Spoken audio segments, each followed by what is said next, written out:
Sabi sa Psalm 130:14, I will praise you for I am fearfully and wonderfully made. Marvelous are your works and that my soul knows very well. Bilang mga worship leaders, tinawag tayo para gamitin ang ating gifts at talents to lead others in praising and worshiping God. Pero minsan, nagiging stagnant tayo, paulit-ulit na approach, same songs, same techniques every week. Walang masama doon, lalo na kung effective, pero mahalaga rin na patuloy tayong lumago at maging creative sa ating worship leading.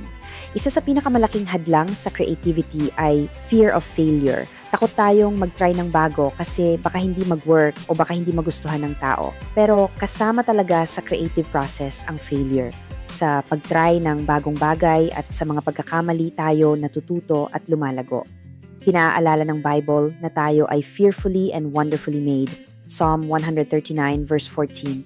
At ginawa tayo sa image ng isang creative God. Genesis 1:27. Binigyan niya tayo ng unique gifts and abilities at gusto niya gamitin natin ito to glorify Him.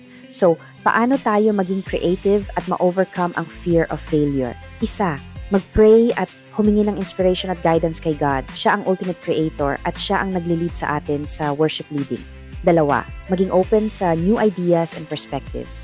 Minsan, ang best inspiration nanggagaling sa labas ng usual experience natin. Tatlo, magpahinga at mag-recharge. Mas nag-flow ang creativity kapag rested tayo at hindi overwhelmed. 4, huwag matakot magkamali. Kasama sa growth ang mistakes.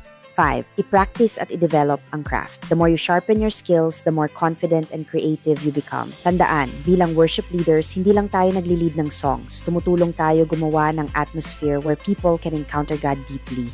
Huwag tayong matakot mag-step out in faith dahil siya ring creator natin will guide us in our worship leading.